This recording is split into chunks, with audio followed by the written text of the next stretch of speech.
رسوله الكريم أما بعد قال الله تعالى في كلامه المجيد وفرقانه الحميد أعوذ بالله من الشيطان الرجيم بسم الله الرحمن الرحيم ووصينا الإنسان بوالديه إحسانا صدق الله العظيم وقال النبي صلى الله عليه وسلم رضا الرب في رضا الوالد وسخط الرب في سخط الوالد رواہ الترمذی او کما قال علیہ الصلاۃ والسلام۔ میرے انتہائی قابل قدر اور میرے ہم سفر ساتھیوں اور میرے سپورٹر، میرے بہنوں اور میرے بھائیوں، تمام ساتھیوں کا شکریہ ادا کرتا ہوں جن ساتھی میرے ویڈیو کو لائک کرتے ہیں اور کمنٹس کرتے ہیں اور جو واچ کرتے ہیں۔ میں سلام پیش کرتا ہوں ان کی یہ معاونت کرنے کا،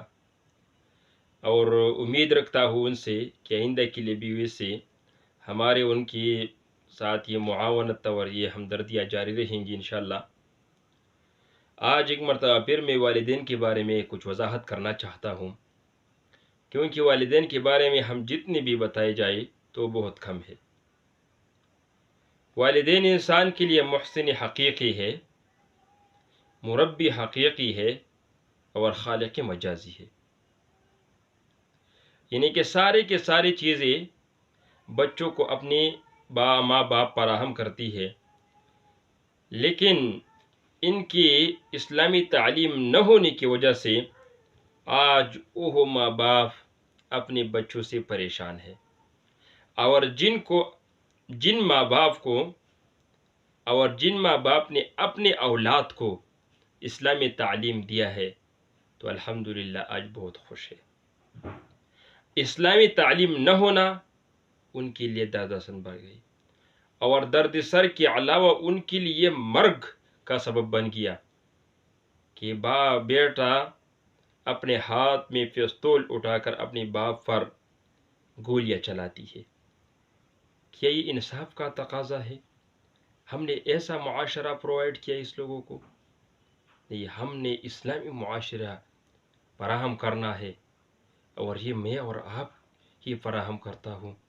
یہ میری اور آپ کی ذمہ داری ہے۔ جو لوگ مجھے سنتے ہیں تو ان سے درخواست کرتا ہوں کہ اپنے اولاد پر خصوصی توجہ دیں، کیونکہ اسلام میں مخلوقات انسانی میں والدین کی بڑی اہمیت ہے۔ یعنی یہ دونوں کی تخلیق اس بچے کے لیے ایک نعمت ہے، لیکن ماں اور باپ میں زیادہ مستحق ماں ہے، کیونکہ ماں نے اس بچے کو اپنا خون دیا، 9 ماہ تک اپنے پیٹ میں رکھا، اور پھر مشکل میں ان کی جینے کا حالت جب آ گیا تو اتنا مشکل میں تھا، ان کو تکلیف برداشت کر پھر اپنے بیٹے کو جب دیکھا تو ہنس کیا۔ یا اللہ، عظیم نعمت ہے ماں اور باپ، جب سختیاں برداشت کرتے ہیں تو اپنی بیٹی کی خوشیاں دیکھ کر خوش ہو جاتی ہے۔ ایسے نعمت ہے رب ذوالجلال کی کہ جس کے کوئی نعم البدن نہیں، وہ بدبخت بچے وہ اس چیز کو نہیں دیکھتے کہ باپ یہ کیا کرتے ہیں میرے لیے اور ماں کیا کرتے ہیں۔ یہ بہت بدبختی ہے۔ اگر دیکھا جائے تو شریعت محمدی میں اس تعلیم اور تعلیماتی اسلام میں اور محمد صلی اللہ علیہ وسلم نے اس ماں کو عظیم منصب پر قائم کیا اور تعلیم دیا اس امت کو، اس اولاد کو، کہ آپ کی ماں کے پاؤں کی تلے جنت ہے۔ ان کی خدمت کرنا یہ آپ کی زندگی ہے، یہ آپ کے لیے جنت ہے، یہ آپ کے لیے جہنم جانے کا ذریعہ بھی ہے۔ اور دیکھا جائے کہ ماں باپ کتنی جسمانی اور مالی مشکلات سے دوچار ہوتی ہے، مگر وہ اولاد کو یہ مشکلات سامنا کرنا ان کے لیے تکلیف ہوتی ہے اس پر، جب ان کی اولاد پر تکلیف ہو جاتی ہے۔ چنانچہ اسلام نے نہ صرف اپنے ماں باپ کو بلکہ ہر اس انسان جو کسی کے ساتھ اچھی سلوک کرتے ہیں تو شکریہ ادا کرنے کا حکم دیا ہے۔ تو ماں باپ کی شکریہ ادا کرنا ہمارے سمجھ سے بالا تر ہے، ہم اس کو شکریہ ادا کرنے کے قابل نہیں ہے۔ بس اتنا ہی آپ کو کہتا ہوں